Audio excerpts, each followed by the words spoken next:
நேயர்கள் அனைவருக்கும் சிவயின்ப சங்கீதாவின் அன்பான வணக்கம். சிவகாமி சபதத்தின் பாகம் 3 45ஆம் அத்தியாயம் மகேந்திரர் அந்தரங்கம். போன அத்தியாயத்துல என்ன பார்த்தோம்? சிவகாமியை போய் எப்படியாவது கூட்டிட்டு வந்துடலான்னு மகேந்திரர் கண் விழிச்சோன்னு ஒரு புதுவிதமான ஐடியா சொல்றாரு. அதன் பேர்ல 6 பேர், மாமல்லர், பரஞ்சோதி, கண்ணபிரான், அவங்க அப்பா சத்ருகுணன், இப்படியாக குண்டோதரன் உட்பட 6 பேர் கிளம்பி வாதாபிக்கு மாறு வேஷத்துல பயணப்படுறாங்க. அப்போ அன்னைக்கு ராத்திரி மகேந்திர பல்லவரும் அவரோட பட்ட மகிழ்ச்சி மோன மகாதேவியும் தூங்கவே இல்லை. அரண்மனை மேல் மாடத்துல இந்த வெள்ளி நட்சத்திரங்கள்லாம் அப்படியே அள்ளி தெளித்திருந்த அந்த வான வீதியில அப்படியே வேடிக்கை பார்த்துட்டு 2 பேரும் அவங்களோட எதிர்காலத்தை பத்தியும், முன்னாடி நடந்ததை பத்தி, இப்ப நடந்துட்டு இருக்கிறத பத்தி எல்லாத்தையும் பத்தி ரொம்ப நேரமா டிஸ்கஸ் பண்ணிட்டே இருக்கிறாங்க. இப்போ மகேந்திரன் சொல்றாரு, தேவி, வாழ்நாள்ல இறுதி காலத்துல இப்படி எனக்கு ஒரு கேவலமான நிலைமை வரும்னு நான் எதிர்பார்க்கவே இல்லை. என்னுடைய கனவெல்லாம் செதஞ்சு போச்சு. துரதிருஷ்டத்துக்கு உள்ளானவனை அவனோட சிநேகிதர்கள்லாம் கூட கைவிட்டுருவாங்களாமே அப்படின்னு அரசியல் நீதி சொல்றது எவ்வளவு உண்மை. அதோ வானத்துல இருக்க நட்சத்திரம்லாம் முன்னாடியெல்லாம் என்னை பார்த்து, மகேந்திரா, உன்ன மாதிரி ஒரு மேதாவி இந்த புலோகத்துல வேற யாரு, உன்ன மாதிரி ஒரு தர்மவான், குணபரன், சத்ருமல்லன், கலைப்பிரியன் வேற யாரு அப்படின்னு புகழ்றது மாதிரி இருக்கும். இப்போ அதே நட்சத்திரங்கள் என்னை பார்த்து கண் சிமிட்டி கேலியா சிரிக்குது. மகேந்திரா, கர்ப்பங்கம் போதுமா? உன்னுடைய அகட விகட சாமர்த்தியம் எல்லாம் விதிக்கு முன்னாடி பொடி பொடியா போச்சு பத்தியா அப்படின்னு கேக்குற மாதிரி இருக்கு அப்படின்னு மகேந்திரன் சொல்லும் போது அவருடைய உடம்பும் உள்ளமும் ரொம்ப நொந்து போயிருக்கு அப்படிங்கிறத சக்கரவர்த்தினி அவங்க புரிஞ்சுக்கிறாங்க.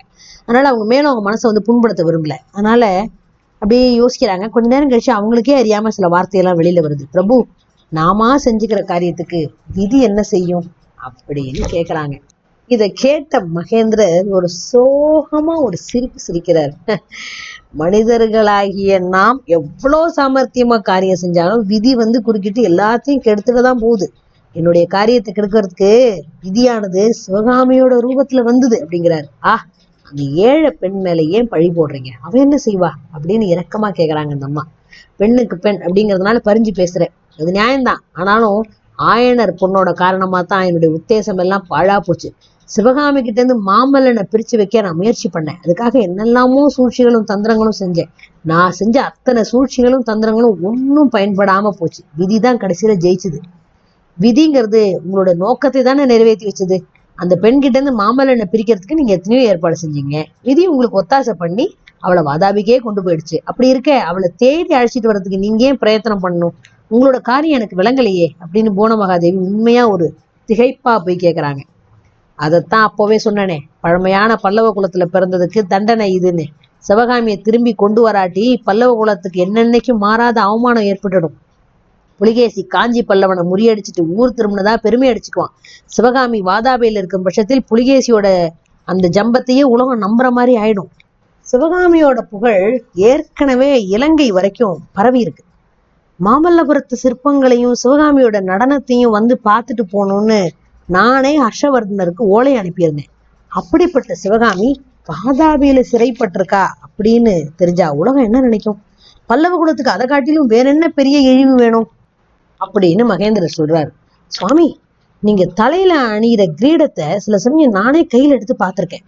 அதோட கணத்தை நினைச்சு பார்த்து இவ்வளவு பாரத்தை எப்படித்தான் சுமக்குறீங்களோன்னு ஆச்சரியப்பட்டிருக்கேன். ஆனா இந்த 2-3 வருஷத்துலதான் எனக்கு தெரிஞ்சது, தலையில அணிகிற மணிமுடிய காட்டிலும் 1000 மடங்கு பாரத்தை உங்க இதயத்துல நீங்க சுமக்க வேண்டி இருக்கு. ராஜ்ய பாரம் அப்படின்னு உலக வழக்குல சொல்றது எவ்வளவு உண்மையான வார்த்தை அப்படின்னு சக்கரவர்த்தி உருக்கமா சொல்றாங்க. அப்படியே அந்தம்மா, ஒரு காலத்துல அந்த பாரத்தை நான் ரொம்ப உற்சாகமா தாங்கினேன். இப்போ அதுவே தாங்க முடியாத பெரும் பாரமா என் இதயத்தை அப்படியே அமுக்குதுப்பா. 3 வருஷத்துக்கு முன்னாடி வரைக்கும் நான் ஆகாச கோட்டையெல்லாம் கட்டிட்டு வந்தேன். ஆமா, காஞ்சி கோட்டையை அலட்சியம் செஞ்சுட்டு ஆகாச கோட்டைகளை கட்டினேன். இந்த பூலோகத்தை சொர்க்க பூமியா செஞ்சிடலான்னு நினைச்சேன்.